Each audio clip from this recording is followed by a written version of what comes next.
এবার গুরুদেবের মুখে দেবলীনার সকল সত্য জানতে পেরে ঈশান ও দেবলীনার বিয়ে ভেঙে দিল ইন্দ্রাণী গাঙ্গুলি। হ্যাঁ দর্শক, আমরা এরকমই এক চমকপ্রদ প্রোমো দেখতে চলেছি কুসুম ধারাবাহিকের আগামী পর্বে।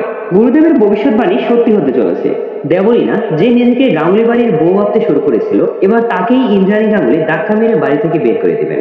গুরুদেব প্রথম থেকেই বুঝে গিয়েছিলেন দেবলীনা এই বাড়ির বউ হওয়ার যোগ্য নয়। তিনি ঈশান এবং দেবলীনার পুষ্টি মিলিয়ে বলেন পাত্রীর পুষ্টিতে গুরুদোষ রয়েছে, এই বিয়ে হওয়া অতটা সহজ নয়। এই কথা শুনে দেবলীনার মা জয়িতা গুরুদেবকে কটাক্ষ করে কথা বলে, আর দেবলীনা কিন্তু গুরুদেবকে সম্মানই করে না। তখন গুরুদেব বলেন, আমি বলেছি বিয়ে হওয়া সহজ নয়, কিন্তু এটা তো বলিনি যে বিয়ে হওয়া অসম্ভব। আজ থেকে 6 মাস পর আবারও ঈশান এবং দেবলীনার পুষ্টি মিলিয়ে দেখতে হবে তাদের বিয়ে হওয়া সম্ভব কিনা। তবে তোমরা চাইলে আগামী 2 সপ্তাহের মধ্যে তাদের আংটি বদল করে রাখতে পারো। এই কথা শুনে ঈশান ছাড়া সবার মুখে হাসি ফুটে ওঠে।